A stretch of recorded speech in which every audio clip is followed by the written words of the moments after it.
Praise the lord. దేవునికి మహిమ కలుగును గాక. మనము రోమియోలకు రాసిన పత్రికను మనమందరము ధ్యానం చేస్తా ఉన్నాము.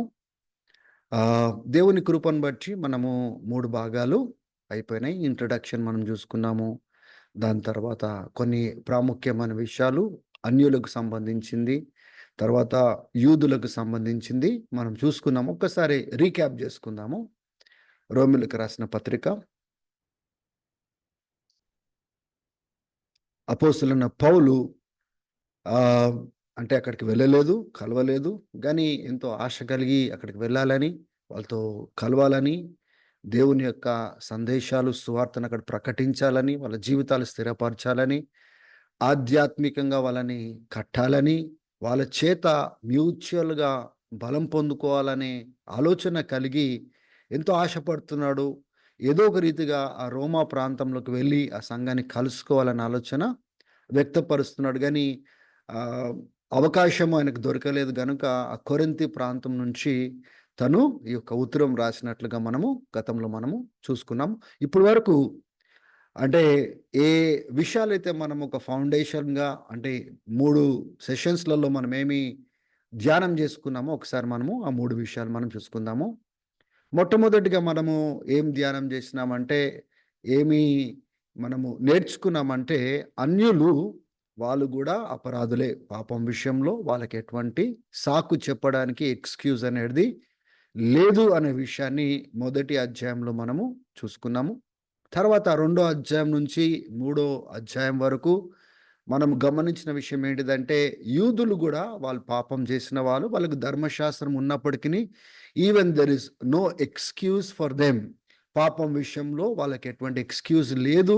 వాళ్ళందరూ కూడా పాపం చేసిన వారుగానే పరిగణించబడ్డారని పౌలు తన యొక్క ఆర్గ్యుమెంట్‌లో తెలియచేస్తున్నట్లుగా మనము చూసినాము. ఇంకా చివర్లోకి వచ్చేపాటికి మూడో అధ్యాయంలో అందరూ పాపం చేసి everybody is guilty before God. అందరూ కూడా దేవుని దృష్టిలో అపరాధులే అనే విషయాన్ని అపోస్తలుడైన పౌలు తీసుకొని వస్తుంది. నోబడీ, అది యూదులు కానీ అన్యులు కానీ ప్రతి ఒక్కరు కూడా దేవుని దృష్టిలో అపరాధులే. ఒక్కరు కూడా నీతిమంతులు లేరు, ఒక్కడు లేడు అనే కంక్లూజన్ మనకి ఇవ్వడము మనము చూసి ఉన్నాము. 3 అధ్యాయాల వరకు మనము చూసుకున్నాము. తర్వాత ఇప్పుడు 4వ అధ్యాయం నుంచి మనము ధ్యానించబోతున్నాము. ఈ 4 అధ్యాయాలు, 4వ అధ్యాయము, 5వ అధ్యాయం నుంచి వాక్యాన్ని మనము చూసుకోబోతా ఉంటున్నాం. ఇప్పుడు గమనించండి, ఇప్పుడు అన్యులు వాళ్ళు అపరాధులే, యూదులు అపరాధులే. కానీ దేవుడు నీతిమంతులుగా ఎలా తీర్చనై ఉద్దేశిస్తున్నాడు అంటే, యూదులకు ధర్మశాస్త్రము ఇవ్వబడినప్పటికీ గమనించండి, యూదులకు ధర్మశాస్త్రం ఇవ్వబడినప్పటికీ నీతిమంతులుగా వాళ్ళు ఎంచబడడం లేదు. అందరు కూడా అంటే ఆ ధర్మశాస్త్రం ద్వారా వాళ్ళకు పాపము ఇంకా తేట తెల్లగా కనబడుతుంది, కానీ వాళ్ళకు విడుదల లేదు. సంపూర్ణమైన విడుదల వాళ్ళకి లేదు నీతిమంతులుగా తీర్చబడ్డానికి అనే విషయాన్ని అపోస్తలుడైన పౌలు ప్రస్తావించడము మనము చూస్తూ వచ్చినాము. స్టార్టింగ్ నుంచి ఆయన యొక్క ఆర్గ్యుమెంట్ కానీ, ఆయన యొక్క ఆలోచన విధానం కానీ ఆ రీతిగా తను వ్యక్తపరుచుకుంటూ వచ్చినాడు. అందుకోసమే అన్యులు కానీ యూదులు కానీ ఏ రీతిగా దేవుని దృష్టిలో హీ హాస్ గివెన్ రీజన్స్. అందుకోసమే మీరెవరు కూడా డైరెక్ట్గా ఇప్పుడు 4th సెషన్లోకి వచ్చినారనుకోండి, మీకు ఆ రీజన్స్ ఏంటిదో మీకు అర్థం కాదు. ఎందుకంటే పార్ట్ 2లో పార్ట్ 3లో ఆ రీజన్స్ ఏంటిది, అన్యులు ఎందుకు, why they are guilty before God, తర్వాత యూదులు ఎందుకు అపరాధులు, గిల్టీ బిఫోర్ గాడ్ అనే సంగతి మనం ఆల్రెడీ చూసుకున్నాము. And Paul is making this conclusion, all have sinned and all are guilty before God. అందరూ పాపం చేసినారు, అందరూ కూడా దేవుని యొక్క మహిమకు పాత్రులుగా లేరు, ఒక్కడు నీతిమంతులు లేడు, ఒక్కడు లేడు అనే కంక్లూజన్ పాల్ ఇచ్చినట్లుగా మనము చూసుకున్నాం. అయితే దేవుడు నీతిమంతులుగా తీర్చేదెలా, నీతిమంతులుగా చేసేదెలా? నీతిమంతులుగా తీర్చడం అంటే, ఏ అపరాధాలు అయితే మన లెక్క ఉందో ఆ లెక్క అంతా తుడిచివేసి, ఆ కాయిదాలన్నీ తుడిచివేసి, ఏ అపరాధము లేదు అని తీర్చడమే నీతిమంతులుగా తీర్చడము అనే సంగతిని మనము అర్థం చేసుకోవాలి. దేవుడు ఎలా మన అందరినీ నీతిమంతులుగా తీర్చాలి. ఒకవైపున చూస్తేనేమో అన్యులు కనబడతా ఉన్నారు, ఇటువైపున చూస్తేనేమో యూదులు కనబడతా ఉన్నారు. అందరూ అపరాధులుగానే కనబడుతున్నారు. కానీ how did God choose? What was the way that God chose to count people righteous before him? ఆయన దృష్టిలో నీతిమంతులుగా తీర్చే విధానం ఏంటిది అనే సంగతిని మనము మెల్లగా మనం చూసుకోబోతా ఉంటున్నాము. కానీ 4వ అధ్యాయానికి మనం వెళ్దాము. ఇక్కడ అపోస్తలుడైన పౌలు దేవుడు నీతిమంతుడుగా తీర్చే విధానం, how God counts people righteous, Abraham యొక్క ఎగ్జాంపుల్ ద్వారా, ఆ యొక్క మాదిరి ద్వారా, తన జీవితం ద్వారా కొన్ని విషయాలు అపోస్తలుడైన పౌలుకు ఆర్గ్యుమెంట్లో తీసుకొని వస్తున్నాడు. మరలా ఈ యొక్క ఒకసారి టైం లైన్ని మనం చూసుకుందాము. అబ్రహాము దేవుడు పిలిచిన తర్వాత ఆయన తన ప్రాంతాన్ని, స్వదేశాన్ని విడిచిపెట్టి బయటికి రమ్మని దేవుడు పిలిచినాడు. అబ్రహాము దేవుని యొక్క స్వరాన్ని విని, దేవుని యొక్క మాటను అంగీకరించి, తన ప్రాంతాన్ని, ఇంటి వారిని అందరినీ విడిచిపెట్టి ఆయన కలిగినవి తీసుకొని ఆయన ప్రయాణమైనట్లుగా చూస్తున్నాము. దేవుడు అన్నాడు, నేను వాగ్దానం చేసినాడు, నేను నీ సంతానం దీవిస్తాను, నీ సంతానం ద్వారా భూప్రపంచాన్ని దీవిస్తానన్న వాగ్దానము తనకిచ్చినాడు. ఆ యొక్క వాగ్దానం చేసినప్పుడు ఆయన వయసు 75 సంవత్సరాలు. దాని తర్వాత ఇంచుమించు 100 సంవత్సరాలు, అంటే 25 సంవత్సరాలు వాళ్ళు వేచి ఉన్నప్పుడు దేవుడు ఇసాకునిచ్చినాడు. ఇసాకు ద్వారా ఏసావు, యాకోబు, తర్వాత యాకోబు సంతతి నుంచి అది 12 బిడ్డలను ఇచ్చినాడు. 12 గోత్రాలు మనం చూస్తున్నాము. అప్పుడే యాకోబు ఇశ్రాయేల్గా పిలబడుతున్నాడు. తర్వాత కరువు కాలంలో యోసేపు ముందుగానే ఆ యొక్క ఐగుప్తులోనికి పంపించబడ్డాడు. 12 బిడ్డలలో యోసేపు ఏ రీతిగా ఆయన ఆ ప్రాంతంలోనికి ఐగుప్తులో పంపించబడ్డాడో మనకు చరిత్రలో మనకు తెలుసు. బ్రదర్స్ వాళ్ళు హేట్ చేసి ఆయనని కొట్టి అంబేసినప్పుడు మిద్యానీలకు ఆయన ఫరో ఇంటికి వెళ్ళి, ఫరో ఇంటి నుంచి జైల్లో ఆయన పనిచేసి అక్కడి నుంచి ఆ యొక్క రాజు తర్వాత నెక్స్ట్ వ్యక్తిగా హెచ్చించబడ్డాడు. దేవుడు అంటున్నాడు, కీర్తనలలో మనం చూస్తాము, నా దాసుడిని నేను ముందుగానే పంపించినాను. అంటే కరువు కాలం కంటే ముందుగానే కాపాడడానికి, ప్రజలను రక్షించడానికి ఆయన పంపించినట్లుగా మనము చూస్తూ ఉన్నాము. అప్పుడు ఆ యొక్క కరువు కాలంలో ఈ 70 మంది యొక్క యాకోబు వైఫ్స్, తర్వాత పిల్లలు, సంతతి వాళ్ళందరూ కూడా కరువు కాలంలో దేవుడు ఏం చేస్తాడంటే ఐగుప్తులోనికి తీసుకొని వస్తాడు. అప్పుడు అబ్రహాంకి వాగ్దానం చేసింది ఏంటిదంటే, ఫ్యూచర్లో నీ సంతతి వారు 400 సంవత్సరాలు వాళ్ళు బానిసలుగా ఉంటారు. వాళ్ళ దేశం కానీ దేశంలో వాళ్ళు బానిసలుగా ఉంటారు. దాని తర్వాత శక్తితో వాళ్ళని బయటికి తీసుకొచ్చి వాగ్దాన దేశపు భూమిలోనికి నేను తీసుకొని వెళ్తానని దేవుడు వాగ్దానం చేసినాడు.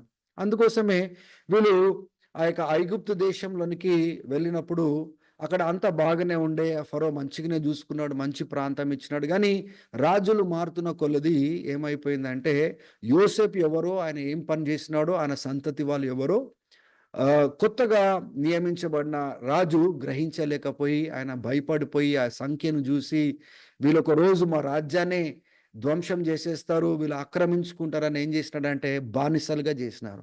కాబట్టి అక్కడ మనకు టోటల్గా వాళ్ళు అక్కడ ఉన్న అబ్రహాంకు వాగ్దానం చేసింది 4 generations అని వాగ్దానం చేసినాడు. ఆ దేశంలో ఉంటారని. అంటే ఇంచుమించు 400 years తర్వాత దేవుడు మోషేని అప్పుడు పంపించినాడు. ఆ యొక్క ఇశ్రాయేలీల్ని ఐగుప్తు దేశంలో ఉన్న బానిసత్వం నుంచి బయటికి తీసుకురావడానికి మోషేని పంపించి, అప్పుడు ఆ యొక్క సీనాయి పర్వతం దగ్గర తీసుకొని వచ్చి దేవుడు ఇశ్రాయేలీల్ని ఆ యొక్క ఆయన మార్గంలో నడిపించడానికి ధర్మశాస్త్రం ఇచ్చినాడు. మీకు అర్థమవుతుంది ధర్మశాస్త్రం ఎప్పుడు వచ్చిందో మీకు ఇప్పుడు అర్థమవుతుందా? ఎంతో కాలం తర్వాత, ఎన్నో సెంచరీస్ తర్వాత దేవుడు మోషే ద్వారా ఆ యొక్క ధర్మశాస్త్రాన్ని ఇచ్చినాడు. ఆ ధర్మశాస్త్రం ఎందుకు ఇచ్చినాడు అంటే, వాళ్ళని గైడ్ చేయడానికి సివిల్ లా అనేది కావాలి. మనకు దేశపు చట్టం అంటాం కదా, ఆ చట్టం ఇవ్వాలి. దాని తర్వాత మోరల్ లా, నైతికమైన విలువలకు సంబంధించిన ఆ యొక్క కట్టడలు వాళ్ళకి ఇవ్వాలి. దాని తర్వాత సెరిమోనల్ లా, పరిశుద్ధతకు సంబంధించిన ఆ యొక్క విధులు విధానములు ఇవ్వాలి. కాబట్టి ఇశ్రాయేలీయుల్ని ఒక దేశముగా కాపాడడానికి, నడిపించడానికి ఒక లా కావాలి. దేవుడు లా ఇచ్చినాడు. ఆహ్, మీకిప్పుడు అర్థమవుతుండొచ్చు ఎంత కాలం తర్వాత లా అనేది, ధర్మశాస్త్రం అనేది ఇవ్వబడింది. గానీ ఈ యొక్క అబ్రహామును ఏ రీతిగా ఆయన నీతిమంతుడిగా ఎంచినాడు? ఏ గ్రౌండ్స్‌లో నీతిమంతులుగా ఎంచినాడు? అంటే ఎన్నో సెంచరీల తర్వాత ఈ ధర్మశాస్త్రము మోషే రావడము, ఆ యూదులకు ఆ యొక్క లా, ధర్మశాస్త్రం ఇవ్వబడింది. గానీ దేవుడు ఆ యొక్క ధర్మశాస్త్రం ద్వారా నీతిమంతులుగా ఎంచుతున్నానని చెప్పినాడా? లేకపోతే ఆ ధర్మశాస్త్రాన్ని ఆ యొక్క అంటే క్రీస్తు వచ్చు వరకు ఒక ఒక ఒక టీచర్‌గా కొంతకాలం వరకు కేవలము టెంపరరీగా ఉంచినాడా? అనే విషయాన్ని మనం అర్థం చేసుకోవాలి. ధర్మశాస్త్రాన్ని కేవలంగా దేవుడు వాళ్ళని నడిపించడానికే, ఆయన విధి విధానాలు తెలియజేయడానికే ఇచ్చినాడు గానీ, ఆ ధర్మశాస్త్రం ద్వారా సంపూర్ణంగా ఎవరు గూడా నీతిమంతులుగా తీర్చబడలేదు. ఇంకా ధర్మశాస్త్రం ద్వారా అందరూ వాళ్ళ పాపం ఎంత భయంకరమైన పాపమో తెలుసుకున్నారు గానీ, విడుదల పొందుకోలేకపోయినారు. అందుకోసమే యూదులు గూడా దేవుని దృష్టిలో పాపులుగానే పరిగణించబడ్డారు. కానీ అబ్రహాము నీతిమంతుడు, నీతిమంతుడుగా ఎంచబడ్డాడని లేఖనాలు చెప్తున్నాయి. ఏ గ్రౌండ్స్‌లో అబ్రహాము నీతిమంతుడుగా ఎంచబడ్డాడు? అంటే అబ్రహాము ధర్మశాస్త్రము వాళ్ళ సంతతి వాళ్ళు పొందుకోకముందు ఎన్నో సెంచురీస్ ముందు ఉన్న వ్యక్తి గదా! దేవుడు తనతో ఏం మాట్లాడినాడు? తనను ఏ కండిషన్స్‌లో నీతిమంతులుగా ఎంచినాడో అది మనం నేర్చుకోవాల్సిన అవసరత ఉంది. ఎందుకంటే మనం గూడా అటువంటి గ్రౌండ్స్‌లోనే దేవుని దృష్టిలో నీతిమంతులుగా మనం తీర్చబడే మార్గము దేవుడు అబ్రహాంతోనే మొదలుపెట్టినాడు. అబ్రహాంకే ఆ వాగ్దానం ఇచ్చి ఆయనని నీతిమంతుడిగా తీర్చినాడు. అబ్రహాంని ఎలా నీతిమంతుడిగా తీర్చినాడో మనల్ని కూడా అదే రీతిగా ఆయన నీతిమంతులుగా తీరుస్తాడు అని చెప్పడానికి అపోస్తలుడైన పౌలు ఈ యొక్క అబ్రహాం యొక్క ఎగ్జాంపుల్ తీసుకొని వస్తున్నాడు. కాబట్టి మనము 4వ అధ్యాయంలో మనము వెళ్ళిపోదాము. చూడండి 2వ వచనము, 3వ వచనంలో ఈ రీతిగా అపోస్తలుడైన పౌలు ఈ విషయాలు తెలియజేస్తున్నాడు. అబ్రహాము ఒకవేళ క్రియలను బట్టి నీతిమంతుడిగా తీర్చబడితే ఆయన గర్వపడడానికి కారణాలున్నాయి. ఎందుకంటే ఆయన క్రియలు చూపించినాడు గనుక, ఆయన క్రియలను బట్టి ఆయన నీతిమంతుడిగా ఎంచబడ్డాడు గనుక తనకు తాను ఆయన గర్వపడే కారణము ఉంది. దేవునిలో గర్వపడే కారణము లేదు. కానీ బైబిల్ ఏం చెప్తా ఉంది? గ్రంథాలు ఏం చెప్తా ఉన్నాయి? స్క్రిప్చర్స్ ఏం చెప్తా ఉన్నాయి? అబ్రహాము దేవుణ్ణి నమ్మెను గనుక, విశ్వసించెను గనుక అది నీతిగా ఆయనకు పరిగణించబడెను. కాబట్టి గమనించండి, ఇక్కడ అబ్రహాము దేన్ని బట్టి నీతిమంతుడుగా తీర్చబడ్డాడంటే, దేవుడు తనతో మాట్లాడినప్పుడు, దేవుడు వాగ్దానం చేసినప్పుడు, దేవుడు తనతో సంభాషించినప్పుడు ఆ దేవుణ్ణి ఆయన విశ్వసించినాడు. ఆ దేవుని యొక్క మాటలను ఆయన నమ్మినాడు గనుక నమ్మకమును బట్టి దేవుడు ఆయనని నీతిమంతుడిగా తీర్చినాడు. కానీ అబ్రహాం యొక్క క్రియలను బట్టి ఆయనను నీతిమంతుడిగా దేవుడు తీర్చలేదు. ఒకవేళ మనిషి తన సొంత క్రియలు చొప్పున నీతిమంతుడిగా చేయబడితే ఆ మనిషి యొక్క క్రియలే నీతిమంతుడిగా చేసినాయనే గర్వకారణం అవుతుంది.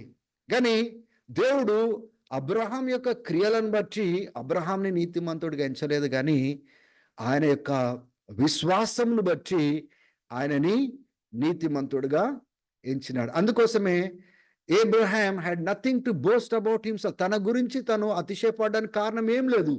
ఎందుకంటే ఆయన నీతిమంతుడిగా ఎంచబడింది ఆయన క్రియలను బట్టి కాదు, ఆయన యొక్క విశ్వాసం బట్టి దేవుడు ఆయనని నీతిమంతుడిగా పరిగణించినాడు.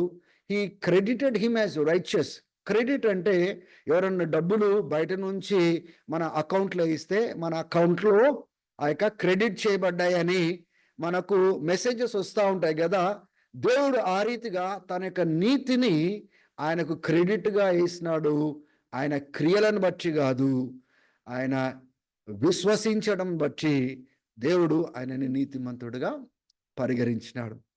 కానీ అంటే తన క్రియలను బట్టి ఆయన అతిశయించి ఆయన గర్వపడడానికి ఏం లేదు. కానీ దేవునిలో గర్వపడడానికి ప్రతి కారణం ఉంది. ఎందుకంటే ఈయన క్రియలను బట్టి కాదు, నీతిమంతుడుగా తీరుస్తున్న దేవుని బట్టి ఈయన అతిశయపడొచ్చు. ఎందుకంటే ఈయన సొంత క్రియలు కాదు ఈయన నీతిమంతులుగా తీర్చేది, ఆయన విశ్వాసం బట్టి దేవుడు ఉచితంగా అబ్రహాంని ఏం చేస్తా ఉన్నాడు? నీతిమంతుడుగా తీరుస్తూ ఉంటున్నాడు. ఇక్కడ రెండో విషయము, there is a fact to consider and a principle to consider. ఇక్కడ ఒక సత్యాన్ని మనము గమనించాలి, గ్రహించాలి, ఒక సూత్రంని మనం గ్రహించాలి. ఇక్కడ చూడండి, 4వ అధ్యాయము 4వ వచనం నుంచి 5వ వచనం. ఎవరైనా ఒకవేళ పని చేసినాడు అనుకోండి, ఇప్పుడు ఇంతకుముందు క్రియల గురించి మనం మాట్లాడుకున్నాం. అబ్రహాము క్రియలను బట్టి నీతిమంతుడు కూడా తీర్చబడలేదు. కానీ ఒకవేళ ఎవరైనా క్రియలు చేస్తే ఆయనకి జీతం వస్తుంది. అది జీతము ఒక బహుమానంగా పరిగణించబడు. ఎవరైనా పని చేసినాడు అనుకోండి, ఆ పని చేసిన తర్వాత ఆయనకు వాళ్ళ సంపాదనను బట్టి వాళ్ళ జీతం వాళ్ళకి ఇస్తారు. వాళ్ళు ఎవరి దగ్గర అయితే పని చేస్తారో ఆ పని చేసిన యజమానుడు ఆయన బద్ధుడై ఉన్నాడు. ఆ యొక్క శాలరీ లేకపోతే ఆ యొక్క జీతం ఇవ్వడానికి బద్ధుడై ఉన్నాడు. అది ఒక గిఫ్ట్గా ఇయ్యాడు కదా, పని చేస్తే గిఫ్ట్గా ఇయ్యాడు. అండ్ ఆయన పని చేసినందుకు ఆయన డబ్బులు సంపాదించుకున్నాడు. అది గిఫ్ట్ కాదు అని మనకు స్పష్టంగా తెలుసు.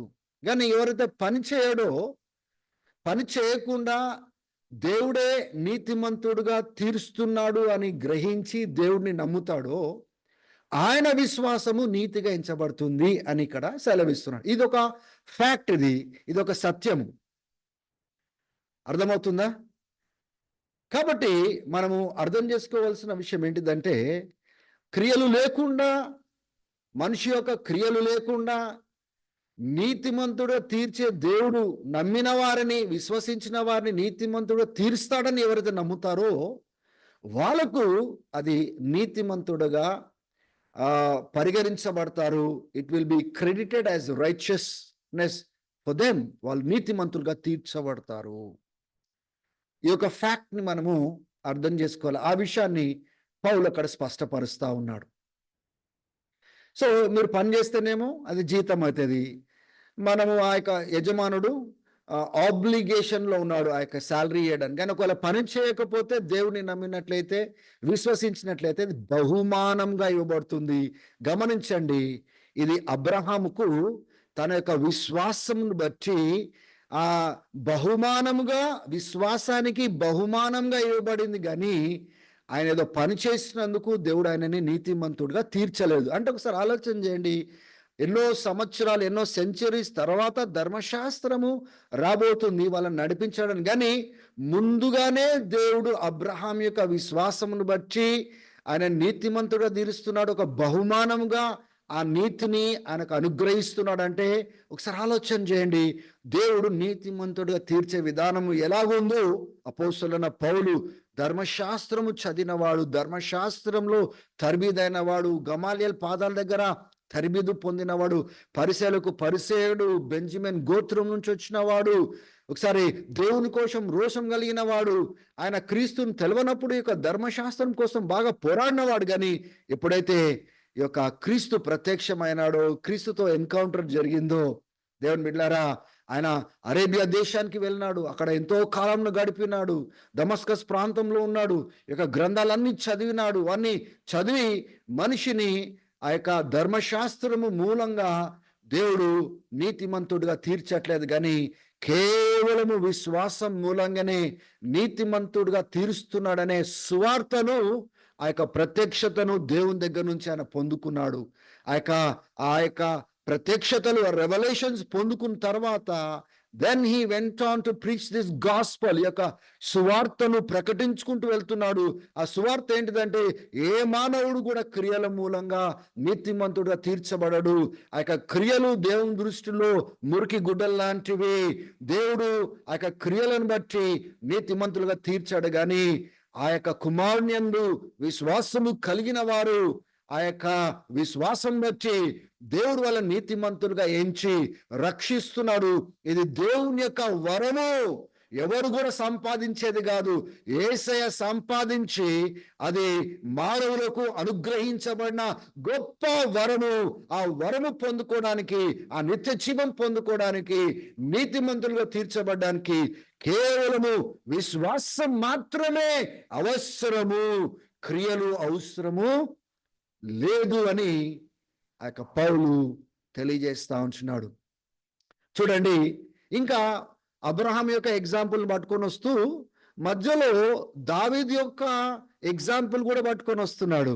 దావీదు కూడా ఈ విషయాన్ని మాట్లాడినాడు, ఆ యొక్క కీర్తన గ్రంథాలలో ఈ విషయాన్ని మాట్లాడినాడు అనేసి ఆయన 6వ వచనం నుంచి 8వ వచనం వరకు ఆయన తెలియజేయడానికి ప్రయత్నం చేస్తా ఉన్నాడు. చూడండి, try to follow the mind of apostle Paul as he writes this epistle. ఆయన మైండ్లో, పౌలు యొక్క మైండ్లో ఏముంది, అబ్రహాం యొక్క ఎగ్జాంపుల్ ఎందుకు తెచ్చినాడు, డేవిడ్ యొక్క ఎగ్జాంపుల్ ఎందుకు తెచ్చినాడు, ఏమి చెప్పడానికి ప్రయత్నం చేస్తున్నాడు, మనం అర్థం చేసుకోవడానికి ప్రయత్నం చేయాలి. వాక్యాలు ఎప్పుడు కూడా తన యొక్క సందర్భంలోనే అర్థం చేసుకోవడానికి ప్రయత్నం చేయాలా, వేరు చేసి సొంతగా మనం అర్థం చేసుకోవడానికి ప్రయత్నము మనము చేయదు. అబ్రహాంను నీతిమంతుడుగా ఎంచినాడని చెప్పి దావీదు కూడా దీని గురించి మాట్లాడినాడని 6వ వచనం నుంచి 8వ వచనం వరకు ఆయన చెప్పడానికి ప్రయత్నం చేస్తున్నాడు. ఏమని చెప్పడానికి ప్రయత్నం చేస్తా ఉన్నాడు చూడండి. బ్లెస్సెడ్నెస్ అంటే నీతిగా ఎంచబడ్డము, క్రియలు కాకుండా నీతిగా ఎంచబడ్డము దావీదు కూడా మాట్లాడినాడని 6వ వచనంలో చెప్తూ, ఎలా blessed are those whose transgressions are forgiven. తన అతిక్రమములు క్షమించబడిన వారు ధన్యులు, వాళ్ళ పాపాలు ఆ యొక్క కప్పబడిన వాళ్ళు ధన్యులు. ఇక్కడ ఏ క్రియ గురించి మాట్లాడట్లేదు, కేవలము ఈ రీతిగా వాళ్ళ పాపాలు క్షమించబడి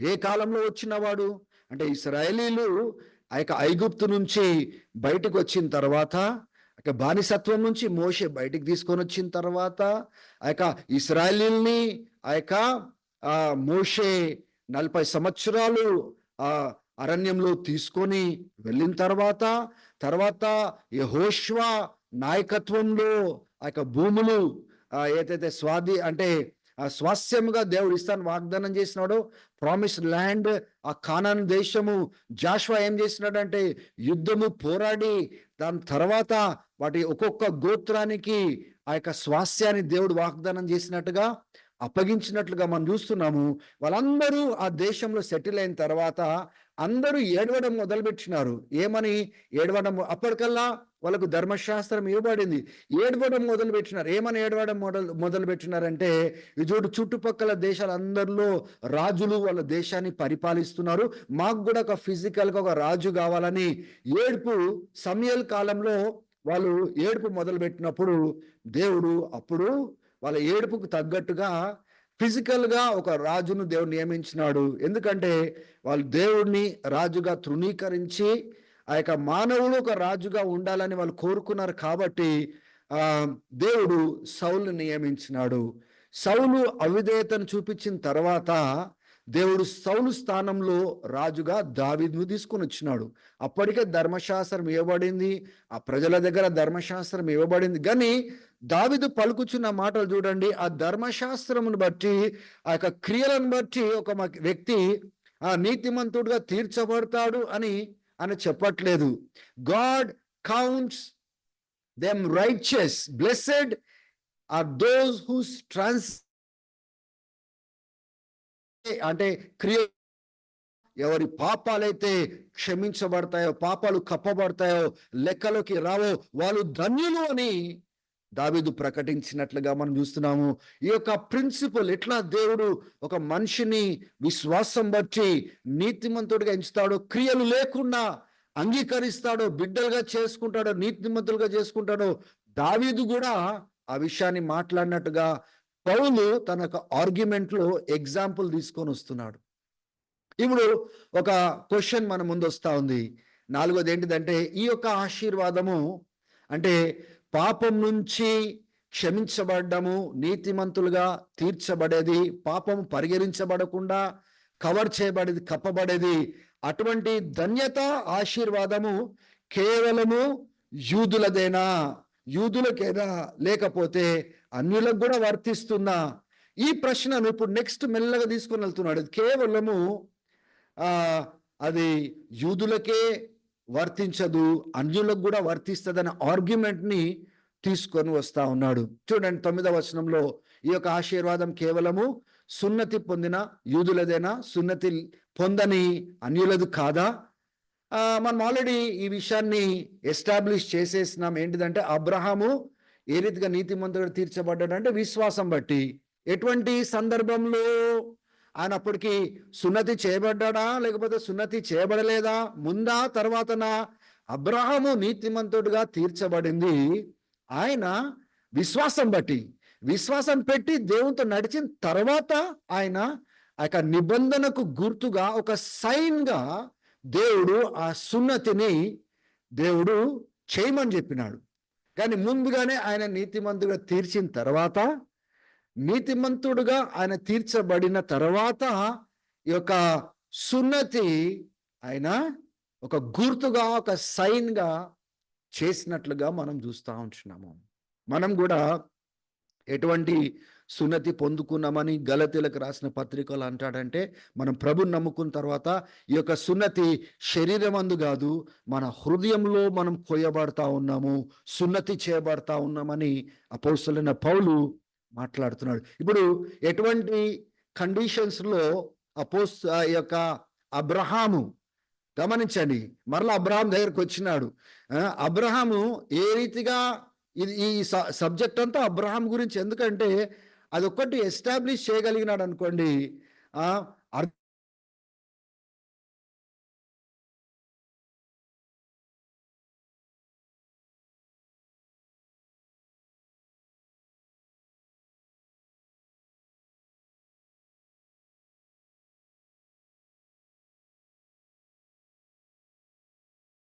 సుధీర్,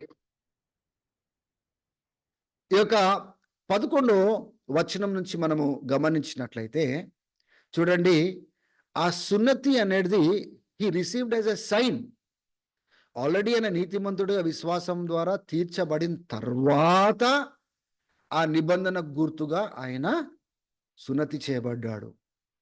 సో దెన్ ఇప్పుడు కంక్లూజన్స్కి ఆయన వస్తున్నాడు. He is the father of all who believe. ఇప్పుడు ఈయన విశ్వాసులకు ఇప్పుడు తండ్రిగా పిలువబడుతున్నాడు. ఎవరెవరికి తండ్రిగా పిలువబడుతున్నాడు అంటే, ఇప్పుడు విశ్వసించి సున్నతి పొందని వారు కూడా ఆయన తండ్రి. ఎందుకంటే సున్నతి పొందక ముందే ఆయన నీతిమంతుడు ఎంచబడ్డాడు గనుక, ఇక్కడ అన్యులను సంబోధిస్తూ, వాళ్ళు యూదులు సున్నతి పొందుతారు, కానీ అన్యులు కూడా ఈ రీతిగా నీతిమంతులుగా తీర్చబడచ్చు. ఈ అన్యులకు కూడా ఆయన తండ్రి. ఎందుకంటే అబ్రహాం కూడా సున్నతి పొందకముందే నీతిమంతులుగా తీర్చబడ్డాడు కనుక, మనము అన్యులం కూడా నీతిమంతులుగా తీర్చబడగలుగుతాము. అబ్రహామును మన తండ్రిగా, నీతిమంతులకు తండ్రిగా మనము పరిగణించవచ్చును అని అపోస్తలుడైన పౌలు సెలవిస్తున్నారు. 12వ వచనం చూడండి. And he is then also the father of circumcised. ఇప్పుడు ఈయన అబ్రహాము సున్నతి పొందిన వాళ్ళకి ఆయన తండ్రి, సున్నతి పొందకుండా, అంటే గమనించండి, సున్నతి ముఖ్యం కాదు ఇక్కడ. యూదులైనా కానీ విశ్వసించి వాళ్ళు నీతిమంతులుగా తీర్చబడాలి. వాళ్ళు సున్నతి పొందినా కూడా విశ్వాసం బట్టే నీతిమంతులుగా తీర్చబడాలి. అన్యులు సున్నతి పొందుకోకుండా కూడా వాళ్ళు విశ్వాసం బట్టి నీతిమంతులుగా తీర్చబడతారు. కాబట్టి యూదులు కానీ అన్యులు కానీ దేవుడు పెట్టిన నియమం ఒక్కటే, అదే ఎక్స్ప్లెయిన్ చేయడానికి ప్రయత్నం చేస్తా ఉన్నాడు. It is only by faith gentiles can be counted as righteous, only by faith Jews can be counted as righteous. So there is no value to the circumcision. ఈ సర్కంసిషన్ కేవలము నీతిమంతులుగా చేయబడిన తర్వాత పొందుకున్న ముద్ర యూదులకు అని చెప్పడానికి ప్రయత్నం చేస్తున్నాడు. అందుకోసం అబ్రహాము ఇప్పుడు సున్నతి పొందుకోకుండా నమ్మిన వాళ్ళకు తండ్రిగా ఉన్నాడు. సున్నతి పొందిన తర్వాత కూడా అబ్రహాము అడుగుజాడలో నడుస్తూ విశ్వాసం పెట్టిన వారికి కూడా ఆయన తండ్రిగా ఉన్నాడు. గనుక అబ్రహాము యూదులకును అన్యులకు తండ్రిగా మనకు కనబడతా ఉన్నాడు. So it was not through లా. ఇప్పుడు ధర్మశాస్త్రం బట్టి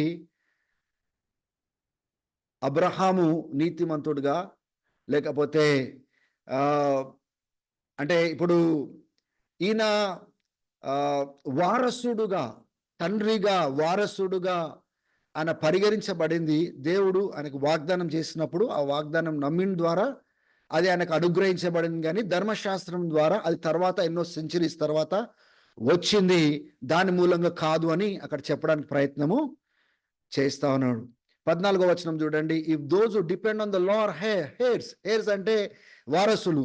అది ధర్మశాస్త్రం బట్టి ఒకవేళ వారసులు అయితే విశ్వాసానికి విలువ లేదు, వాగ్దానానికి విలువ లేదు. అబ్రహాము ఇక ధర్మశాస్త్రం రాకముందే విశ్వసించినాడు, ఆయన వాగ్దానం పొందినాడు, అందుకోసమే నీతిమంతుడుగా తీర్చబడ్డాడు.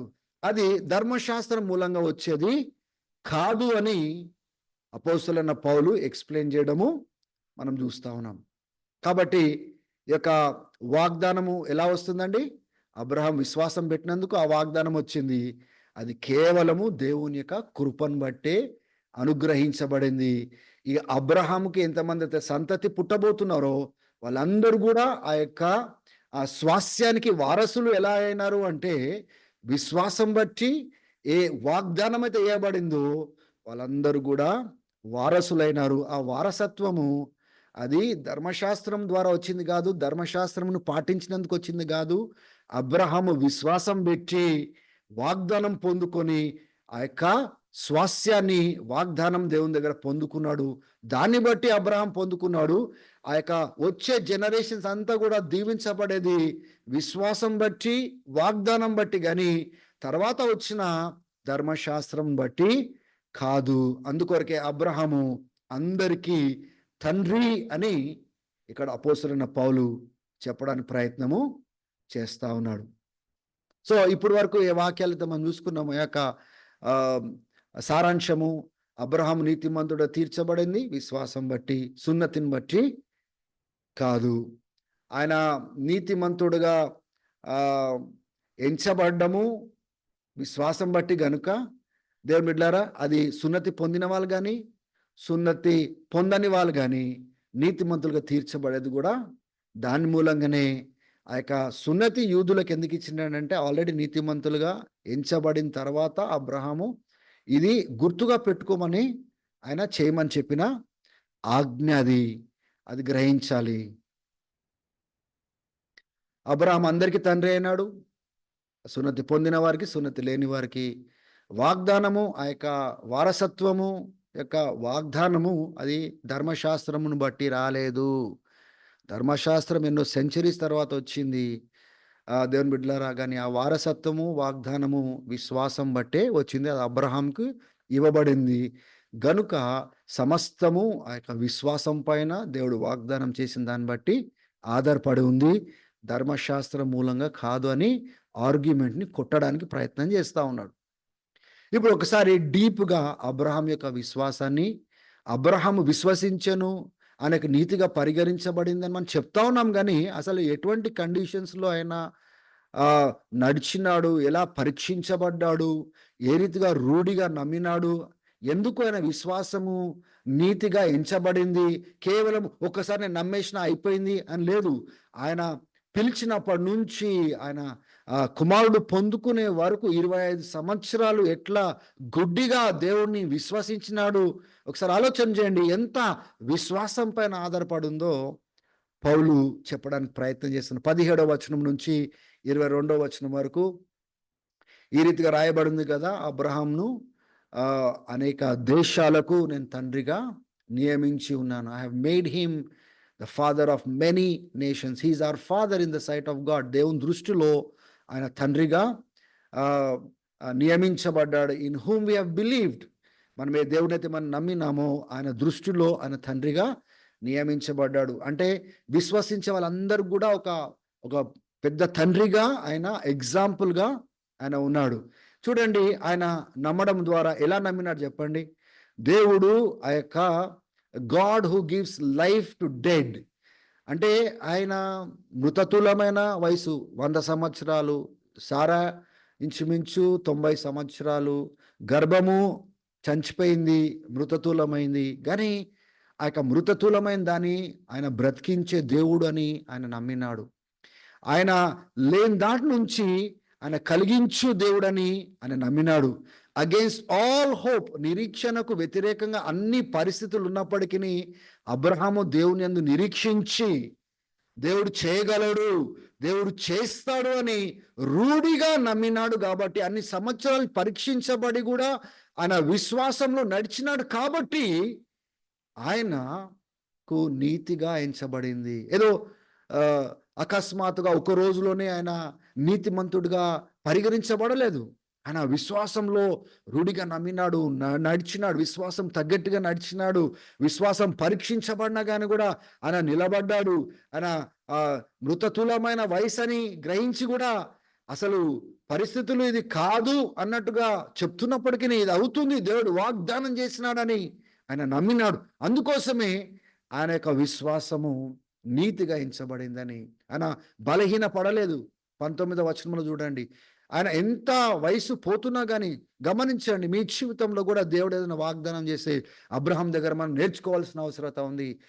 1 సంవత్సరంలోనే మనం నిరుత్సాహం చెందిపోతాం, 1 నెలలోనే నిరుత్సాహపడతాం, ఎందుకు చేయలేదు, దేవుడు ఎందుకు కార్యం చేయలేదు. ఆయన 25 సంవత్సరాలు ఆయన విశ్వాసంలో నడిచినాడు. ఆయన బిడ్డలు పొందుకోకముందు దేవుడు వాగ్దానం చేసి, ఆయన చూడండి 19వ వచనంలో, he was not weekend in his faith. అన్ని ప్రతికూలమైన పరిస్థితి వ్యతిరేకంగా కనబడుతున్నప్పటికీ, ఆయన శరీరం మృతతులమైనప్పటికీ, 100 సంవత్సరాలైనప్పటికీ, ఒక సారా యొక్క గర్భము చచ్చిపోయినప్పటికీ ఆయన దేవుని యొక్క వాగ్దానం విషయంలో ఆయన కదిలిపోలేదు, అవిశ్వాసము ఆయన చూపించలేదు.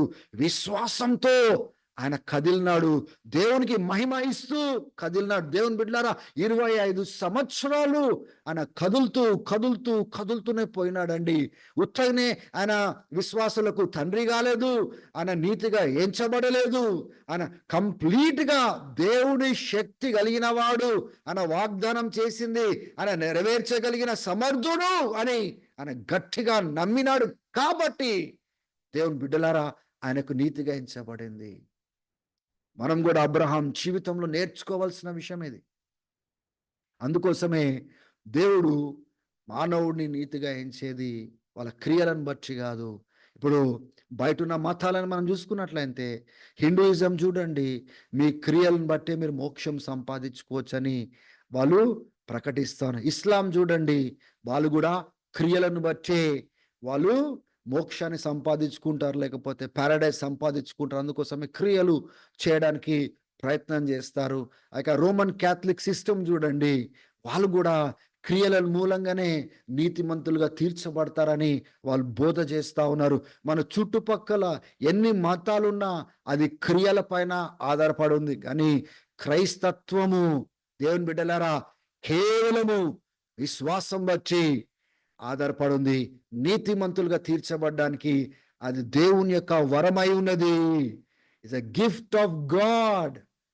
ఒక సాల్వేషన్ అనేది, ఆ రైచియస్నెస్ అనేది it's a gift of God.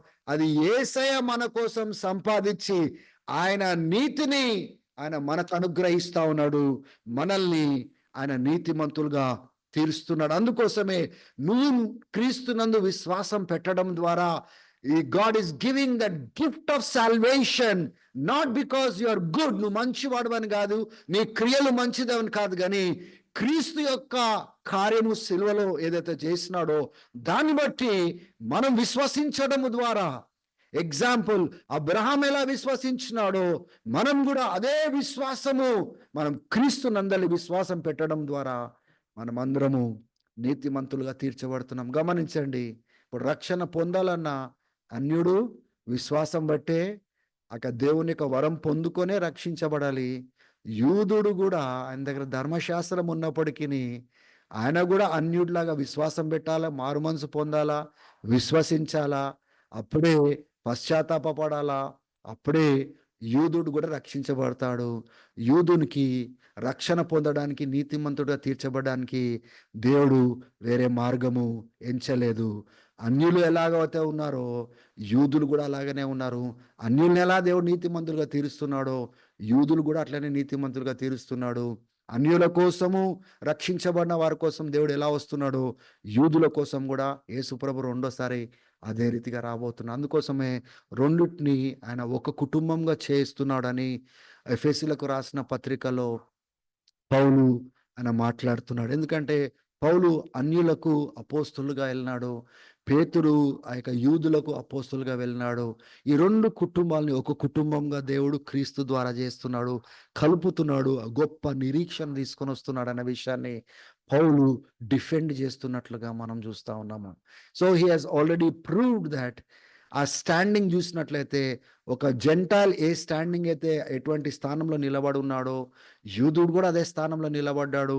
ఒక అన్యుడు ఏ రీతిగా రక్షించబడగలుగుతాడో యూదుడిని కూడా అదే రీతిగా రక్షణ ఇవ్వడానికి ఇష్టపడుతున్నాడు. వీళ్ళని ఏ రీతిగా కూడా ప్రత్యేకంగా దేవుడు ఎంచట్లేదు, కేవలం క్రీస్తు ద్వారానే నీతిమంతుడుగా తీరుస్తూ ఉంటున్నాడు. అందుకోసమే చూడండి 23వ వచనం నుంచి 25వ వచనం వరకు ఇది మన అందరి కోసము ఆయన చేసి ఉన్నాడు. It was all done for us. మన కోసం కూడా ఆయన చేసినాడు, యూదుల కోసం కూడా చేసినాడు. దేవుని బిడ్డల అందరి కోసం చేసినాడు దేవుడు. ఆ యొక్క క్రీస్తును మన కోసం పంపించి, క్రయధనము చెల్లించి, మన కోసం ఆయన మరణానికి అప్పగించి, ఆయనని పునరుద్ధానము చేసి మనల్ని నీతిమంతులుగా తీర్చడానికి దేవుడు క్రీస్తును పంపించినాడు. దేవుని బిడ్డలారా, ఇది సువార్త అయి ఉన్నది. This is the gospel. God is counting everyone righteous, all who trust in Jesus, all who put their faith in Jesus. యేసు క్రీస్తునందలి విశ్వాసం పెట్టడం ద్వారా దేవుడు అందరినీ సమాధాన పరుస్తున్నాడు. ఆయన పాపాలు క్షమిస్తున్నాడు, నీతిమంతులుగా తీరుస్తున్నాడు. ఇది అందరి కోసము యేసయ్య చేసినాడు అనే సందేశాన్ని, ఆ యొక్క సువార్తను ప్రకటిస్తా ఉంటున్నాడు. ఇది చెప్తూ 3 కారణాలు చెప్తున్నాడండి. టు రిజాయిస్, టు బోస్ట్, అతిశయించడానికి, సంతోషించడానికి 3 కారణాలు చెప్తున్నాడు. దేవుడు మమ్మల్ని ఈ రీతిగా రక్షించినాడు, యూదుల్ని ఇలాగనే రక్షించినాడు, అన్యులను కూడా ఇలాగనే రక్షించినాడు. ఇటువంటి రక్షణ మార్గాన్ని దేవుడు ఏర్పాటు చేస్తున్నాడు. యేసు క్రీస్తు యొక్క మరణము, పునరుద్ధానము ద్వారా మన పాపాలు క్షమించబడుతున్నాయని చెప్తూ 3 కారణాలు సంతోషించడానికి ఆయన చెప్తున్నాడు. ఆయన మనల్ని విశ్వాసం ద్వారా నీతిమంతులుగా తీర్చినాడు కదా, దేవునితో సమాధానం చేసినాడు కదా.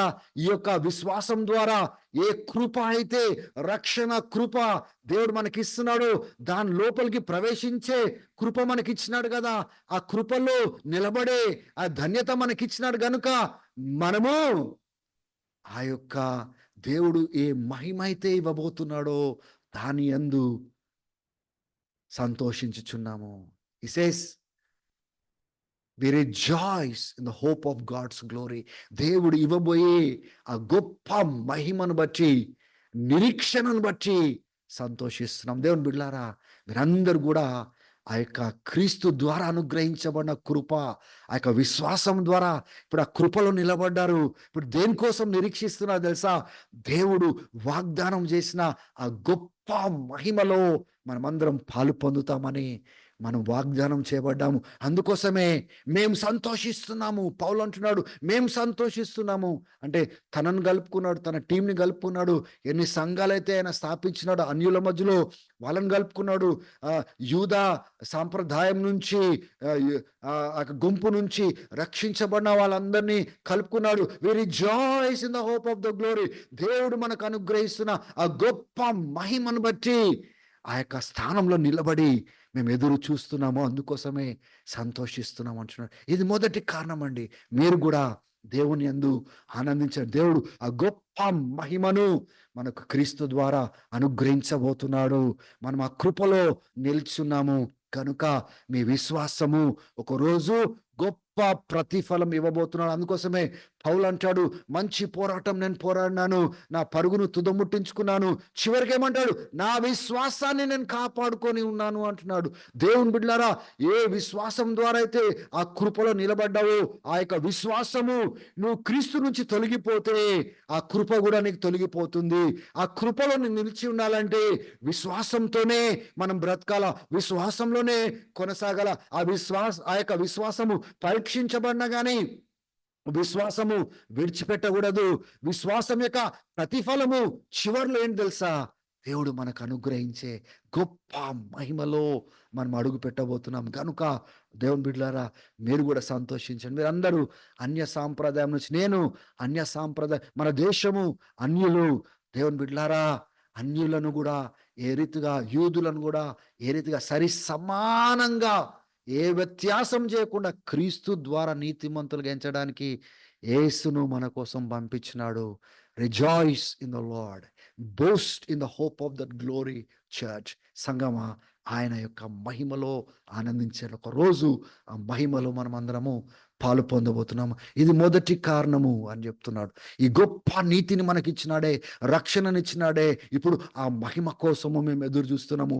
ఆ మహిమను బట్టి మేమందరం అతిశయిస్తున్నాం అంటున్నాడు. రెండోది, ఈ యొక్క విశ్వాసం బట్టి, ఈ నమ్మకం బట్టి మాకు వ్యతిరేకతలు వస్తున్నాయి, మాకు శ్రమలు వస్తున్నాయి, మాకు అపోజిషన్స్ వస్తున్నాయి, పర్సిక్యూషన్స్ వస్తున్నాయి, సఫరింగ్ వస్తున్నదే. అంటే యేసుప్రభు చెప్పినాడు కదా, నన్ను విశ్వసించడం బట్టి నన్ను ఎలా, అంటే ఆయన ఎలా హింసించినారో మిమ్మల్ని కూడా అట్లా హింసిస్తారు. ఆయన యందు విశ్వాసం ఉంచిన వారు అందరూ కూడా శ్రమలు పొందుకుంటారు అని చెప్పినాడు. ఈ లోకంలో మీకు శ్రమలు కలవని చెప్పినాడు కదా. దేవుని బిడ్డలారా, అయితే ఒక విశ్వాసి శ్రమల గుండా పోయేటప్పుడు పౌలు అంటాడు, మేము ఆ శ్రమల యందు వి రిజాయిస్. ఎందుకు తెలుసా? ఆ శ్రమల యందు మేము ఎందుకు సంతోషిస్తున్నాం తెలుసా? ఆ శ్రమలు మా దైవికమైన గుణాన్ని గడుతున్నాయి, మమ్మల్ని ఒక దైవికమైన వ్యక్తిగా తయారు చేస్తూ ఉన్నాయి. మాలో ఓర్పును, మాలో గుణమును, మాలో నిరీక్షణను పుట్టిస్తున్నాయి.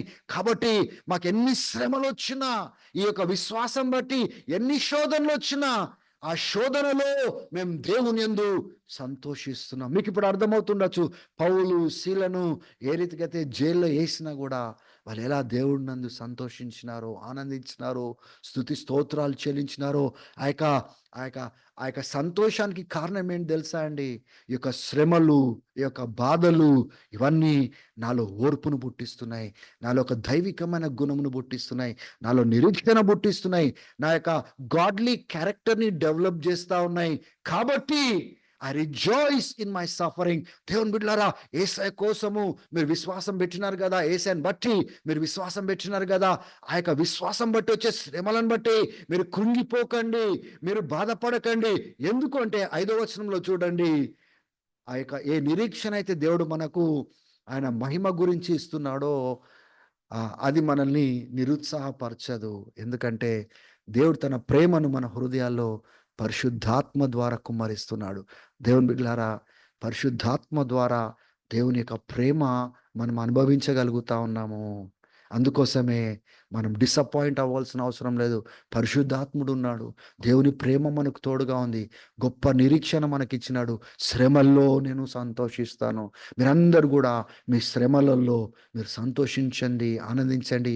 ఇవి మన తప్పులు చేసి శ్రమపడే ఆ యొక్క శ్రమలు కాదు, మనం మూర్ఖత్వంతోని శ్రమలు తెచ్చుకునే శ్రమలు కాదు. ఇవి క్రీస్తుని బట్టి, క్రీస్తునందలి విశ్వాసమును బట్టి వచ్చే శ్రమలు. మనం పొరపాటు చేసి శ్రమల పాలైతే మన పొరపాట్లు సరిదిద్దుకోవాలా, మనము ఒప్పుకోవాలా. ఇది నా పొరపాట్లను బట్టి వచ్చింది, నా పాపం బట్టి వచ్చింది, నా అతిక్రమం బట్టి వచ్చింది, నా డిసొబీడియన్స్ బట్టి వచ్చింది అని మనం పశ్చాత్తాపడి ఆ శ్రమల కారణం మనము అనుకోవాలి. కానీ ఇది మన విశ్వాసానికి వచ్చే శ్రమలు. ఇది కేవలం మన పొరపాట్లను బట్టి వచ్చే శ్రమల గురించి కాదు మాట్లాడేది. నువ్వు విశ్వాసం పెట్టినాడు కదా, ఈ శ్రమలు వస్తున్నాయి కదా, ఈ రాజ్యంలో ప్రవేశించక ముందు వచ్చే శ్రమలు, అవి కేవలం మమ్మల్ని ఒక ఓర్పును పుట్టించి, మా గుణం పుట్టించి, నిరీక్షణ పుట్టిస్తూ ఉంది. అదే కాకుండా దేవుడు తన ప్రేమను మన హృదయాలలో పరిశుద్ధాత్మ ద్వారా కుమ్మరిస్తున్నాడు. కనుక ఆ యొక్క నిరీక్షణ మనల్ని నిరుత్సాహపరచదు. That hope will not disappoint us. దేవుని బిడ్డలారా, వాట్ ఇస్ అందుకోసమే మీరు వాక్యాలను బట్టి మీరు మీ జీవితాలు కట్టుకోవాలని చెప్తా. వాక్యమే మనకు ఆధారము. చూడండి, ఈ మాటలు పంచుకుంటా ఉంటే మన లోపల ఎంత ధైర్యం పుట్టుకొస్తుంది దేవునిలో. దేవుడి యొక్క ప్రేమ ఎంత గొప్పదో మనకు అర్థమవుతుంది. దేవుడు మనకి ఏమి తక్కువ చేయలేదు. దేవుడు ఏ రీతిగా మనల్ని లేవనెత్తి నిలబెట్టి గొప్ప మహిమను సిద్ధపరుస్తున్నాడో ఎంత చక్కగా మనకు కనబడుతుంది. How great is our God. మన దేవుడు ఎంత గొప్పవాడు. అందుకోసము రిజాయిస్ చర్చ్, సంతోషించండి. మీ శ్రమల్లో దేవుని కోసం పనిచేస్తూ దేవుని యందు విశ్వాసం పెట్టి మీకు వచ్చే శ్రమలలో సంతోషించండి. దేవుడు గొప్ప నిరీక్షణ మన హృదయంలో పుట్టించినాడు. ఆయన ప్రేమను కుమ్మరించి, హోలీ స్పిరిట్ని కుమ్మరించి, ఆ ప్రేమ, ఆ నిరీక్షణ మనల్ని ఎప్పుడు కూడా నిరుత్సాహపరచదు, డిసప్పాయింట్ చేయదు. మూడోది అని ఏం చెప్తున్నాడంటే, దేవుడు మనల్ని విరిగిపోయిన సంబంధాన్ని, శత్రువులుగా ఉన్నప్పుడు, మనము వెలివేయబడినప్పుడు, దేవుని మహిమకు దూరంగా ఉన్నప్పుడు మనల్ని రీకన్సైల్ చేసినాడు. అంటే ఇద్దరిని కూర్చోబెట్టి మనము రీకన్సైల్ చేస్తాం కదా, గొడవ పడిన వాళ్ళిద్దరిని సమాధాన పడండి, అట్లా దేవునికి ప్రజల్ని ఆ యొక్క సమాధాన పరచడానికి ఏ రీతిగా యేసయ్య బలి అయినాడో దాన్ని బట్టి మేము సంతోషించుచున్నామని అపోస్తులైన పౌలు సెలవిస్తున్నాడు. సరి అయిన సమయంలో మనం శక్తిహీనంగా ఉన్నప్పుడు క్రీస్తు ఈ భక్తిహీనులైన మన కోసం ఆయన చనిపోయినాడు. ఎవరైనా మంచి వ్యక్తి కోసం చనిపోవడానికి ఇష్టపడతారు, కానీ ఈ భక్తిహీనుడు, ఈ చెడిపోయిన వాడు, శత్రువుగా బ్రతికేవాడు, దేవుని యొక్క స్వాస్థ్యానికి దూరంగా బ్రతికేవాడు, మృతతూలంగా బ్రతికేవాడు, శక్తిహీనంగా బ్రతికేవాడి కోసము ఎవరైనా ప్రాణం పెడతారా అని అంటున్నాడు. ఎవరైనా మంచివాని కోసము ప్రాణం పెట్టడానికి ధైర్యంతో వస్తారేమో, కానీ దేవుడు తన ప్రేమను ఎలా వ్యక్తపరిచినాడంటే, మనం చెడ్డగా ఉన్నప్పుడు, పడిపోయి ఉన్నప్పుడు, శత్రువులుగా ఉన్నప్పుడు, దోషులుగా ఉన్నప్పుడు, ఆయన స్వాస్థ్యానికి దూరంగా ఉన్నప్పుడు దేవుడు తన ప్రేమను, క్రీస్తు మన కోసము చనిపోవడం ద్వారా ఆ గొప్ప ప్రేమను చూపించినాడండి. ఎంత కృతజ్ఞత కలిగి ఉండాలా, ఎంత మనం సంతోషించాలా. హీ హ్యాస్ రీకన్సైల్డ్ అస్. ఆయన మనల్ని ఏం చేసినాడండి? ఆయన ఆయన రక్తము ద్వారా సమాధాన పరుస్తున్నాడు. శత్రువులుగా ఉన్నవారిని మన సమాధాన పరుస్తున్నాడు. ఆయన ఆయన రక్తము ద్వారా రాబోయే ఉగ్రత నుంచి తప్పిస్తా ఉన్నాడు. శత్రువులుగా మనం ఉన్నప్పుడు ఆయన మరణము ద్వారా మనల్ని సమాధాన పరుస్తున్నాడు. ఒకసారి ఆలోచన చేయండి. ఇంకా ఎంతగా ఆయన ప్రాణము ద్వారా, ఆయన మరణము ద్వారానే మనల్ని సమాధాన పరిచినప్పుడు ఆయన పునరుద్ధానుడై సజీవుడిగా అయి మనల్ని ఎంత బ్రతికిస్తాడో, ఎంత గొప్పటి నిరీక్షణ మనకిస్తున్నాడు చూడండి. There's so much of life in resurrected Christ. If death can reconcile us, how much more we shall be saved through his life. ఆయన యొక్క జీవమును బట్టి ఎంత మనం రక్షించబడగలుగుతామో. అందుకోసమే మేము అతిశయపడుతున్నాం. రిజాయిస్ అంటున్నాడు 11వ వచనంలో. ఆయన మనకు అనుగ్రహించిన ఆ రీకన్సిలియేషన్ బట్టి ఆనందిస్తున్నాము, సంతోషిస్తాం. దేవుడు మమ్మల్ని ఆ సమాధాన పరిచినాడు, ఆ శత్రుత్వం తీసేసినాడు, ఆ మరణం తొలగించేసినాడు, ఆ జీవంలో అడుగు పెట్టేసినాడు. తెగిపోయిన సంబంధం దేవునికి మనుషులకి ఆయన సమాధాన పరిచినాడు. ఆయన రాబోయే ఉగ్రత నుంచి తప్పిస్తున్నాడు గనుక మేము సంతోషిస్తున్నాము. Because of that reconciliation. ఆమేన్. So we boast in the hope of the glory. మేము సంతోషిస్తున్నాము, దేవుడు అనుగ్రహించే మహిమను బట్టి అతిశయపడుతున్నాము. మేము సంతోషిస్తున్నాం మా శ్రమల్లో. దేవుడు ఏ రీతిగా అయితే మాలో దైవికమైన గుణము కట్టి, నిరీక్షణ పుట్టించి, పరిశుద్ధాత్మను కుమ్మరిస్తున్నాడు, దాన్ని బట్టి మేము సంతోషిస్తున్నాము. దేవుడు మాకు ఒక రీకన్సిలియేషన్ ఇచ్చినాడే, సమాధాన పరిచినాడే క్రీస్తు ద్వారా. పోగొట్టుకున్న సంబంధం తెచ్చినాడే, శత్రువులుగా ఉన్నప్పటికీ అంగీకరించినాడే, దాన్ని బట్టి మేము సంతోషిస్తున్నాము అంటున్నాడు. దేవుని బిడ్డలారా, ఇప్పటి వరకు మనం చూసుకున్న విషయాలు ఒకసారి తిరిగి నెమరు వేసుకుందాము. 7 విషయాలు మనం చూసుకున్నాము. అబ్రహాము అతిశయపడడానికి ఏ కారణం లేదు. ఎందుకంటే క్రియల మూలంగానే నీతిమంతుడు తీర్చబడలేదు అనే ఆర్గ్యుమెంట్ని పౌలు తీసుకుని వచ్చినాడు. ఒక సత్యాన్ని, ఆ యొక్క ప్రిన్సిపల్ని మనము ధ్యానం చేసిన. ఒకవేళ పని చేస్తే ఆ పనిని జీతంగా వస్తది. గానీ దేవుడు మనకు ఆ జీతంగా ఇస్తే మనిషి అతిశయపడాల. గానీ అక్కడ పని చేయకుండానే విశ్వాసం బట్టి దేవుడు ఎలా నీతిమంతుడుగా తీర్చుతున్నాడో అక్కడ మనం జూషినాము. దావీదు యొక్క ఎగ్జాంపుల్ ఇచ్చినాడు. దావీదు గూడా యూదుడైనప్పటికిని, ధర్మశాస్త్రం ఉన్నప్పటికిని పాపము క్షమించబడము అంటే క్రియల మూలంగా కాకుండా ఉచితంగా క్షమించబడ్డము, నీతిమంతుడుగా తీర్చబడ్డము. దావీదు గూడా మాట్లాడినాడు అని దావీదు ఎగ్జాంపుల్. ఇప్పుడు కేవలము ఈ యొక్క ధన్యత యూదులకేనా? అన్యులకు కాదా? ఆ ప్రశ్నను గూడా మనం జూసుకున్నాము. ఏ రీతిగా అయితే యూదులు నీతిమంతులుగా తీర్చబడుతున్నారో, అబ్రహాంలాగా విశ్వాసంతో నడిచినప్పుడు ధర్మశాస్త్రమును బట్టి గాదు.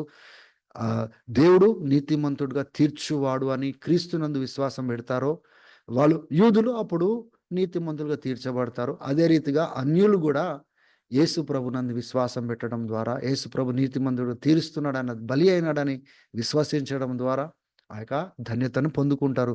గనుక ఈ ధన్యత కేవలము యూదులకే గాదు, అన్యులు ఇరుగురు ఆ ధన్యతను పొందుకునేటట్టుగా క్రీస్తు మన కోసము మృతి పొందినాడు. అబ్రహాం యొక్క విశ్వాసం ఎంత గొప్పది.